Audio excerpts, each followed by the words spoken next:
Hello and welcome to peer learning. তোমাদের জন্য আজকের এই ভিডিওতে কিছু কারেন্ট অ্যাফেয়ার্স কোশ্চেন নিয়ে আলোচনা করব, যেগুলি তোমাদের সামনে যে পরীক্ষাগুলি আছে সব পরীক্ষাগুলিতেই কাজে লাগবে। তোমাদের ভিডিওটা ভালো লাগলে তোমরা অবশ্যই ভিডিওটাতে লাইক করে দিও, বন্ধুদের শেয়ার করে দিও, আর চ্যানেলে নতুন হলে চ্যানেলটাকে সাবস্ক্রাইব করে দিও। তাহলে শুরু করছি। দেখো আজকের প্রথম প্রশ্ন, দেখো বিরসা মুন্ডা আন্তর্জাতিক হকি স্টেডিয়াম এটা কোথায় অবস্থিত, কোন রাজ্যে অবস্থিত? এটা সম্প্রতি উদ্বোধন হলো, এটা হচ্ছে ওড়িশাতে সম্প্রতি উদ্বোধন হলো। ওড়িশার রৌরকেল্লা স্টেডিয়ামে উদ্বোধন করলেন ওড়িশার মুখ্যমন্ত্রী হচ্ছে নবীন পট্টনায়ক। ঠিক আছে, এটি হচ্ছে বিশ্বের বৃহত্তম হকি স্টেডিয়াম। খেয়াল রাখবে, সুন্দরগড় জেলায় অবস্থিত স্টেডিয়ামটি নামকরণ করা হয়েছে বিরসা মুন্ডার নামে। আর স্টেডিয়ামটি হচ্ছে 50 একর জমিতে প্রায় 20,000 মানুষের বসার ক্ষমতাযুক্ত। আর আরেকটা জিনিস খেয়াল রাখবে, মালকাগিরি বিমানবন্দর এটা উড়িষ্যাতে অবস্থিত, যেটা সম্প্রতি উদ্বোধন করলেন উড়িষ্যার মুখ্যমন্ত্রী নবীন পট্টনায়ক। নেক্সট প্রশ্ন, question number 2, Henley passport index 2024-এ ভারতের স্থান কত হলো? ভারতের স্থান হচ্ছে 80।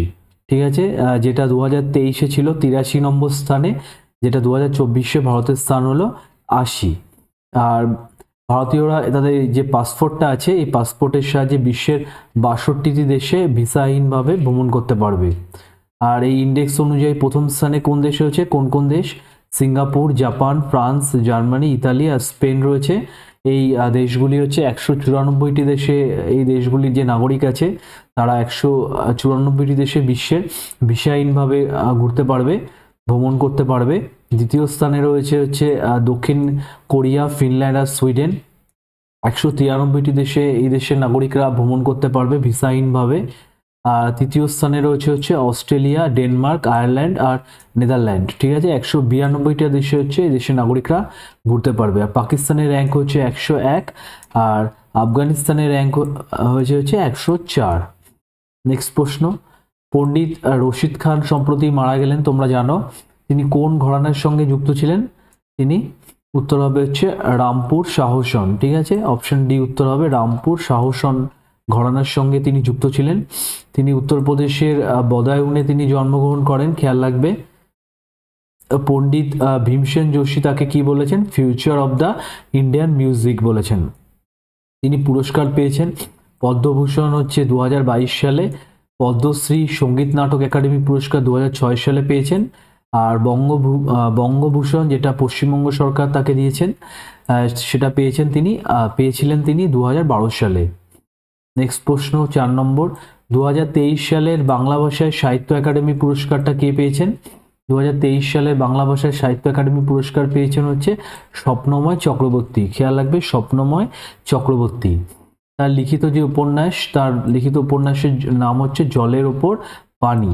ঠিক আছে, এখানে দেখো আরো কিছু লেখকের নাম, লেখকের কিছু শিরোনাম, যে শিরোনামে তারা বই লিখেছেন সেগুলি আছে। ডক্টর প্রণবজ্যোতি ডেকার শ্রেষ্ঠ গল্প, এটা অসমীয়া ভাষায় এই যে শিরোনামে এই বইটা সাহিত্য একাডেমি পুরস্কার পেয়েছেন। এই বইটা লেখক হচ্ছে প্রণবজ্যোতি ডেকা। ঠিক আছে, আর মুঝে পেহচানো এটা একটা হিন্দি উপন্যাস। এই হিন্দি উপন্যাসের জন্য সাহিত্য একাডেমি পুরস্কার পেয়েছেন হচ্ছে লেখক সঞ্জীব। আর জবা বাহা হচ্ছে সাঁওতালি ভাষার ছোট গল্প। এইটার জন্য এই ছোট গল্পটার জন্য সাহিত্য একাডেমি পুরস্কার পেয়েছেন তুরিয়া চাঁদ বাস্কে। ঠিক আছে, আর রিকুইম ইন রাগা জানকি এটা একটা ইংরেজি উপন্যাস। এটা সাহিত্য একাডেমি এই জন্য পেয়েছেন হচ্ছে নীলাম শারণ গৌড়। নেক্সট প্রশ্ন 5 নম্বর, জীববৈচিত্র্য যে ঐতিহ্যবাহী স্থান ইয়ায়াসো এটা কোন রাজ্য অথবা কেন্দ্রশাসিত অঞ্চলে অবস্থিত? এটা খেয়াল রাখবে হচ্ছে এটা হচ্ছে লাদাখে অবস্থিত। অপশন বি উত্তর হবে লাদাখ। স্থানটি সুন্দর হ্রদের জন্য এটা পাখিদের স্বর্গ নামে পরিচিত। আর এটি হচ্ছে লাদাখের প্রথম জীববৈচিত্র্য ঐতিহ্যবাহী স্থান। ঠিক আছে, ঐতিহ্যবাহী স্থান হিসেবে এটি ঘোষণা করা হলো। এটা লাদাখের প্রথম জীববৈচিত্র্য ঐতিহ্যবাহী স্থান। তাহলে স্থানটার নাম হচ্ছে ইয়ায়াসো। নেক্সট প্রশ্ন 6 নম্বর, বাংলাদেশের প্রধানমন্ত্রী হিসাবে সম্প্রতি নিযুক্ত হলেন শেখ হাসিনা, তোমরা সবাই জানো। শেখ হাসিনা যে দল, সেই দলের নাম কি? দলের নাম হচ্ছে আওয়ামী লীগ। ঠিক আছে, অপশন বি উত্তর হবে আওয়ামী লীগ। তিনি সম্প্রতি 2024 সালে পঞ্চমবারের জন্য তিনি নির্বাচিত হলেন বাংলাদেশের প্রধানমন্ত্রী হিসাবে। তাহলে তার দলের প্রতীক চিহ্ন নৌকা। নতুন বিদেশমন্ত্রী কে হলেন? হাসান মাহমুদ হলেন। নতুন অর্থমন্ত্রী হলেন AH মাহমুদ আলী। নতুন শিক্ষামন্ত্রী হলেন কে? মহিবুল হাসান চৌধুরী। নতুন স্বরাষ্ট্রমন্ত্রী হলেন আসাদুজ্জামান খান কামাল। স্বাস্থ্য পরিবার কল্যাণ মন্ত্রী হলেন হচ্ছে চিকিৎসক সামন্তলাল সেন। আর তোমরা জানো বাংলাদেশের বর্তমান রাষ্ট্রপতিকে? মোহাম্মদ সাহাবুদ্দিন চুপ্পু। নেক্সট প্রশ্ন, 7 নম্বর, ভারতের কোন হাইকোর্ট প্রথম স্থানীয় ভাষায় রায় প্রকাশ করলো? এটার উত্তর কি হবে? এটার উত্তর হবে হচ্ছে কেরালা হাইকোর্ট। ঠিক আছে, অপশন সি উত্তর হবে কেরালা হাইকোর্ট। আন্তর্জাতিক মাতৃভাষা দিবস উপলক্ষে এই হাইকোর্ট 2টি রায় মালায়ালাম ভাষায় প্রকাশ করেছে। নেক্সট প্রশ্ন, 8 নম্বর, বিশ্বের দীর্ঘতম যে রেলওয়ে স্টেশন, এই বিশ্বের দীর্ঘতম রেলওয়ে স্টেশনের নাম কি? এর উত্তর হবে কি? এর উত্তর হবে হচ্ছে Siddharudha Swamiji Hubli rail station. Option D উত্তর হবে সিদ্ধারুদ্ধ স্বামীজি হুবলি রেল স্টেশন। এই স্টেশনে উদ্বোধন করলেন নরেন্দ্র মোদী। স্টেশনটি কোন রাজ্যে অবস্থিত? কর্ণাটক। এই প্ল্যাটফর্ম থেকে ট্রেন ধরতে প্রায় 1.5 কিলোমিটার হেঁটে যেতে হয়। ঠিক আছে, আর এটিকে স্বীকৃতি দিয়েছে হচ্ছে Guinness book of world records. ঠিক আছে, আর হুবলি রেলওয়ে স্টেশনে 8 নম্বর যে প্ল্যাটফর্ম আছে, এটি হচ্ছে বিশ্বের দীর্ঘতম রেলওয়ে প্ল্যাটফর্ম। ঠিক আছে, নেক্সট প্রশ্ন 9 নম্বর দেখো, শাস্ত্রীয় সঙ্গীত শিল্পী ডক্টর প্রভা আত্রে তিনি সম্প্রতি মারা গেলেন। তিনি কোন ঘরানার সঙ্গে যুক্ত ছিলেন? এর উত্তর হবে হচ্ছে অপশনে কিরানা ঘরানা। ঠিক আছে, কিরানা ঘরানার সঙ্গে তিনি যুক্ত ছিলেন। এই কিরানা ঘরানার প্রতিষ্ঠাতা কে ছিলেন? আব্দুল রহিম খান। আর প্রভা আত্রে, ডক্টর প্রভা আত্রে তিনি পদ্মবিভূষণ পুরস্কার পেয়েছেন 2022 সালে। আর পদ্মভূষণ পুরস্কার পেয়েছেন হচ্ছে 2002 সালে। আর পদ্মশ্রী পুরস্কার পেয়েছেন হচ্ছে 1990 সালে। নেক্সট প্রশ্ন 10 নম্বর, ভারতের প্রথম গ্রামের নাম কি? প্রথম গ্রামের নাম কি ভারতের? সেটা হচ্ছে মানাগ্রাম। ঠিক আছে, অপশন বি উত্তর হবে মানাগ্রাম। গ্রামটি কোথায় অবস্থিত? উত্তরাখণ্ড রাজ্যে অবস্থিত। গ্রামটিকে আগে ভারতের শেষ গ্রাম বলা হতো, কিন্তু এখন হচ্ছে ভারতের প্রথম গ্রাম হিসাবে পরিচিতি লাভ করলো। বর্ডার রোড অর্গানাইজেশন এর তরফ থেকে গ্রামটির সাইনবোর্ড দেশের শেষ গ্রামের বদলে প্রথম গ্রাম হিসাবে দেখানো হলো। ঠিক আছে, নেক্সট প্রশ্ন দেখো 11 নম্বর, কালেকটিভ স্পিরিট কংক্রিট অ্যাকশন, এই যে বইটা, এই বইটি কার লেখা? এই বইটি লেখা হচ্ছে শশী থারুর, শশী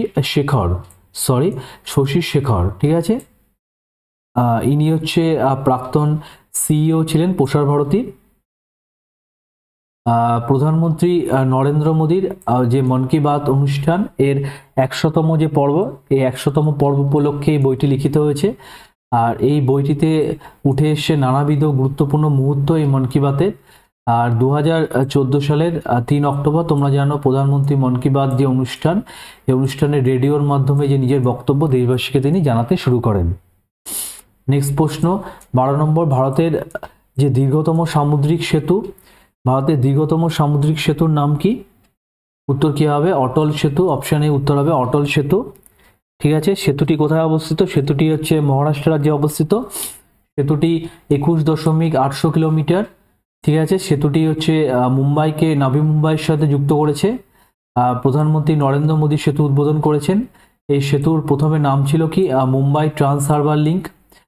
সেতুটি পুরো নাম হচ্ছে অটল বিহারী বাজপেয়ী শেহরি নবসেবা অটল সেতু। আর ভারতের দীর্ঘতম নদী ব্রিজ, যেটা সামুদ্রিক ব্রিজ হলো এটা অটল সেতু, আর নদী ব্রিজ হচ্ছে তোমরা জানো ভূপেন হাজারিকা সেতু বা ঢোলা সাদিয়া সেতু। এটা কোন নদীর উপর অবস্থিত? লোহিত নদীর উপর অবস্থিত। নেক্সট প্রশ্ন 13 নম্বর, ভারতের প্রথম কোন বিমানবন্দর 4টি রানওয়ে যুক্ত হলো? 4টি রানওয়ে যুক্ত বিমানবন্দর হলো কোন বিমানবন্দর? উত্তর হবে হচ্ছে ইন্দিরা গান্ধী আন্তর্জাতিক বিমানবন্দর। ঠিক আছে, 14 নম্বর দেখো, 54তম আন্তর্জাতিক যে চলচ্চিত্র উৎসব হলো 2023, এই শ্রেষ্ঠ চলচ্চিত্র হিসাবে গোল্ডেন পিকক এই পুরস্কারটা পেলেন কোন সিনেমা? উত্তর কি হবে? উত্তর হবে হচ্ছে এন্ডলেস বর্ডার্স। অপশন সি উত্তর হবে এন্ডলেস বর্ডার্স। ঠিক আছে, 20 থেকে 28 নভেম্বর গোয়াতে অনুষ্ঠিত হলো 54তম আন্তর্জাতিক চলচ্চিত্র উৎসব। এবারের উদ্বোধনী অনুষ্ঠানে উদ্বোধনী চলচ্চিত্র কোনটি ছিল? উদ্বোধনী চলচ্চিত্র ব্রিটিশ যে চলচ্চিত্র নির্মাতা স্টুয়ার্ট গার্ড পরিচিত রয়েছে ক্যাচিং ডাস্ট। আর সমাপ্তি চলচ্চিত্র হচ্ছে মার্কিন যুক্তরাষ্ট্রের দ্য ফেদার ওয়েট। ঠিক আছে, দ্য ফেদার ওয়েট সমাপ্তি চলচ্চিত্র, আর স্টুয়ার্ট গার্ড পরিচালিত হচ্ছে ক্যাচিং ডাস্ট হচ্ছে উদ্বোধনী চলচ্চিত্র। আর এখানে হচ্ছে Satyajit Ray life time achievement যে পুরস্কারটা পেলেন মাইকেল ডগলাস, আর ভারতীয় সিনেমা অ্যাওয়ার্ড পেলেন হচ্ছে মাধুরী দীক্ষিত। নেক্সট প্রশ্ন 15 নম্বর, সম্প্রতি জিআই প্রাপ্ত কালো নুনিয়া চাল এটা পশ্চিমবঙ্গের কোন জেলায় পাওয়া যায়? উত্তর কি হবে? উত্তর হবে হচ্ছে জলপাইগুড়ি। অপশন ডি উত্তর হবে জলপাইগুড়ি জেলায় পাওয়া যায় এই চালটা। এটা জিআই প্রাপ্ত হলো। জিআই প্রাপ্ত পশ্চিমবঙ্গের আরও কিছু কিছু জিনিস হয়েছে। গরদ শাড়ি এটা মুর্শিদাবাদ আর বীরভূমের বিখ্যাত। কোরিয়াল শাড়ি মুর্শিদাবাদ আর বীরভূম।